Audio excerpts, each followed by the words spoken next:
Hello everybody and welcome again to the garden, and it's always nice to see you.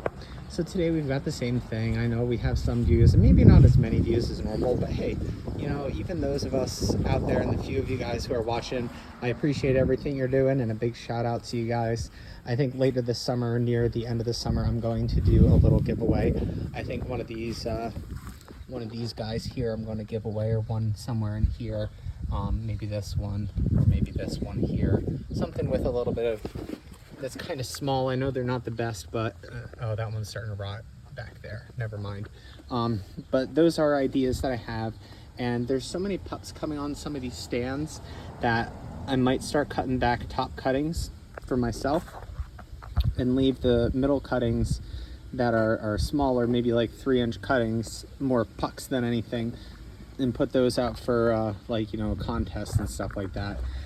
It would only be for Americans because I don't want to ship internationally, because these are plants, and if it's California, you're going to have to do all the importing because it's a plant. So basically, if you get this, you're going to have to be doing all the import work. If you, not this one, but if you would win one of these, you have to do the import work because these are all considered plants, and as such you need disease certificates for it. I can do some of the stuff for the Pennsylvania side to make sure they stay, you know, have the certificates of being disease free, but you'd have to be the one that does it in your state on your side. So I think it's usually a couple of things. I think California needs like 2 or 3 different ones, and Pennsylvania you need one to export. So it's not just like, you know, send them out. I want to do it right. I don't want to be the person that gets, you know, slammed on for just simply giving out something in the mail. So anyway, back to the plants, back to the cacti. As you can see, I've got a bunch here. This one is a TBMB. This is the one that is the mother plant for many of those TBMBs I have down in my basement. See, there's 1, 2, 3, 4, and I saw a 5th one the other day come up, and that one is right there. Ow, I just poked myself with a cacti. Damn, I've got a splinter, or not a splinter, a spine in it. So anyway, there's the 1, 2, 3, or there's the 5th one. So I know I'm kind of going off a little bit, but hey, I figure just a random day, give you some time, let you watch some of this. These ones are cuttings, middle cuttings, like the type of size I would give you would be like this if I would send it out as a middle cutting. And you can see within about 2 years it gets that. If it was in a bigger pot like that, you would see something like that fat and this long. Oh, hi wasp, don't kill me. And don't, I'm somewhat allergic to wasps, so, and I don't have my EpiPen outside. Anyway, this one also has a nice little pup going on it. It's not too tall yet, and it's in a gallon ice cream bucket, but I think it'll end up working out pretty well.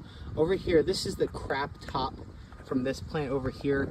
This had just gone and gotten really sunburnt and got really bad, so I just lopped it off, and now I got some new growth on it. The growth that I have is, I have 2 pups up here, which have gotten pretty big in the last few weeks, and then I have a few pups down here, which have gotten pretty big in the last few weeks. So as you can see, there's a lot going on in these cacti. They seem to all be pupping. It's like the year of pups. So coming back here, unless otherwise stated, these are Bridge C by Camoris Giant, not Camoris Spiny Giant. There's 2 different ones. This is just Camoris Giant.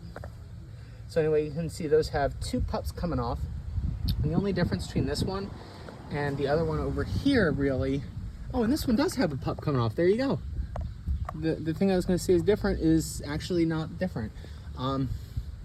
They seem to kind of have done a little bit of a like, you know, growing towards the grow light in the winter that I had in the basement, just to keep it getting some light, and I just didn't do it right. So you can see they're getting skinnier and skinnier than fatter. But I don't know if that or stress or just doing something and taking it from about 50-degree weather, 50 degrees inside out to about 70-degree weather. So I don't know, we'll see. Maybe going out from in a shock just straight into the light makes them pup more. I don't know, maybe they just like this weather. So coming over here, we have one that's, again, sunburnt. A lot of these are sunburnt because I didn't put a shade cloth on it, but it's grown out of it well. I like that it's like this. I've had to chop it a few times. 1, 2, 3 times at least. I think it was like 4 times I chopped it, 3 or 4 times. And that's where these come from. They come from here, and this one also comes from here. So this cacti has made 1, 2, 3, 4 sections already, and this might be the one that I give out to people in the end as cuttings and sections, because it's kind of spiny and it looks pretty cool, and it can go through very high differences in light. It gets from almost nothing to major light. Even if it does burn for a bit, it will get through it. As you can see, where the sun wasn't growing or on it, where it wasn't just beating on it, it's perfectly fine. It's just where the sun was beating on it that it didn't do the best. So as long as you don't have the sun beating on it all the time, you could just do something like this, put it up against a wall and whatnot, or you could just simply go from inside to onto a patio and let it sit on a patio for a week, one that's covered, so more of a porch that's a covered porch. And you know, you can water it a little bit, but wait till it gets going and then water it once through, or let it rain on it. Sometimes I've taken these before it rains and before they're actually all the way through and completely ready for the season, but it's raining, so I'll take them out onto the porch and I'll put them out in the rain and I'll bring them back onto the porch. But there's so many of these, my wife said there's no chance she's ever going to let me do that again. And these are going to be growing probably next year. It'll be about double the space. I'd say about double the space it's going to take. Probably another 10 years. I'm probably going to be taking up about this much space, all of this grass all the way up and down, in about 10 years is my plan. So 10 years is about that, maybe a little less. I have that 80 to 100 seedlings growing inside, so I definitely have enough to keep going and keep growing. You can see over here, this is the one I was talking about that came off of that plant over there. It took me a little bit to remember it, but I remembered it after a little bit. So I'm sorry about that. It was the only plant that I had actually cut back, and after I was looking through the garden and looking through my notes, oh, there's another one of it. I was able to tell that, yeah, that's the one that I cut off because it had gotten really tall and really skinny. Well, kind of skinny, but the tops had started to rot, and you can see this one here isn't rotting and it's doing well, but the top had started to rot because, I don't know, I think I just did something to it. I think I got it too wet and then I let it get too hot and dry. This one is pretty good, it's cool, but it's not as easy as some of the other ones. So maybe this won't be the one that I give to everybody, but who knows, I have a lot of these. And then here's a pup that is growing onto the one that was flipped upside down. I actually took this one out of the soil when I had put them all in here into this pot here. This is actually a cloth pot. These are really good too for cacti, along with the air pots and the regular pots. Cacti love these pots a lot because when it gets wet, the wet stays in, but it comes out too. It'll stay moist when it needs to be moist and dry out when it needs to dry out. So that's pretty cool. Coming over here is one that I really like a lot. A little bit bummed there's a little bit of sunburn on it right here. But this one I might enter into a fair. It seems to be cool. It's not that big, but it's not that small either. It's growing, and I think the fact that it's growing like this makes it a little bit more cool. But if I'm not doing that one, then I'm going to use this one. This is, I think, my favorite right now because this one just is beautiful. If you look at it from the top down, you'll see the star shape there. And come over here, yes, there's a little bit of sunburn, but this one didn't get skinny and fat again. It's just growing up and getting better. This one I liked at first, but it kind of like went like this and grew towards the light this winter, so that's a bummer, but it's going to get fat again and it's going to get big. So my plan is to chop it about here like I did with this one. Chop it about here, take this middle section here, from here about here to about here, or about here, cut it off, do what I did with this, let it root, let it get a top, and then I'm going to cut the top off like I would cut this top off, and I'm going to replant the top, and then I'm going to reroot this to get more pups. But in this one, it would be this section here, which is called a log. But instead of doing it like a log and setting it down, because I can't do that, I'm just literally going to stick it into soil like I did with this one. That was the top of this plant. So there's a major difference in how I'm approaching it now than I was before. Before I was growing and wanting them all grow perfectly straight and up and tall. And I'm realizing that while that looks aesthetically pleasing, that's not how these plants actually really grow. They like to just fall over and bend over and not stay up all the time. So, you know, that's how these things actually really propagate most of the time. Most of the ones that you see are all the same cutting, and they just either have no identification, otherwise known as annoyed, or no ID, or they just are one that's very common.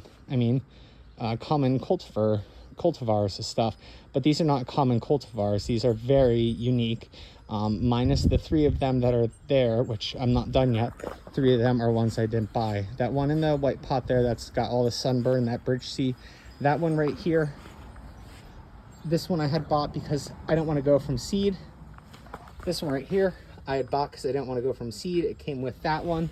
And finally, this was really the TBMB, which I was talking about, was really like a lot of money when I first got it, but now you can get them at Walmart, Lowe's, Home Depot. Most stores that do home improvement have this for like $5, $10, maybe $15. So it's not really expensive. I mean, this is like, you get more money off of planting those zinnias in the garden. Those zinnia flowers alone are worth more than that is. So I mean, as much as I'd like to put value on these, most of the value is sentimental as well as what people think the value is. And so I have to evaluate what the value is through a lot of different metrics and stuff. So I need to actually get these planted, or these plants tested genetically, so I can see what the genetics are of them, and then go from there. Instead of just doing natural selection, I'm going to do genetic selection. So I'm waiting for about 10 years to do that, because I believe by then we'll probably have some good stuff for genetic testing that we can just do on the phones and through just applications and through just plugins. I mean, because if we can already test the amount of different things in things like different alkaloids and stuff, we should be able to test the actual genetics soon of it. So coming back here for the last few of them, these ones over here, again, got a little bit skinny, got a little bit fat, again, doing well. I leave the grass growing long there. I don't feel like moving them all out and weed whacking. It's a lot of work.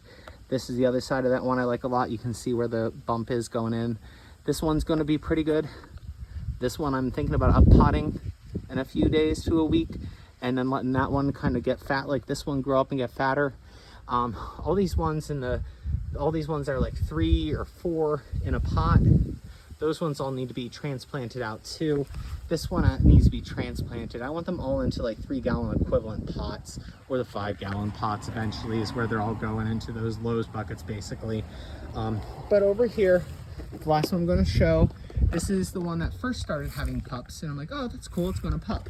So this is 1, 2, 3, and the 4th one that was going to be there got completely burnt by the sun. However, it started to pup there and grew out of its burnt pup. So I still have the 4 pups, it's just that the 1 pup pupped off from the pup. So that shows that this has similar genetics to TBMB in that sense with this one, that it'll pup on a pup. So I'm going to take this one and experiment more, because I had cut it off a couple of times, and I'm going to experiment more and see if pupping the pups and just doing that slight thing will just keep it pupping. Maybe a little bit of extra light will just get to keep pupping like a TBM. Because if I can get this just pupping over and over and over again just by using a certain amount of light, then this one would be perfect for going and rerouting and cloning over and over again to be able to give the people. I know it's been cut twice, that's part of the thing, but it's got pups at the base and it's turning into a stand, which is what I figured would happen. And I figured it would take about 6 months to a year, and it took a year to do this about. So anyway, these ones are getting pretty tall. There's more pups there for that one. There's pups growing everywhere on these. So that one has a pup, as I said. The one I really like back here that's starting to go bad, that I'm gonna cut off, and I was talking about pushing it, just shoving it in the ground instead of logging it. There's one there, so it can turn into a stand, and it'll be good.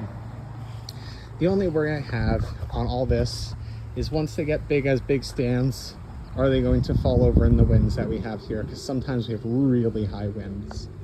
But anyway, thank you for taking this journey with me so far, and we'll keep going and keep growing. Have a great day.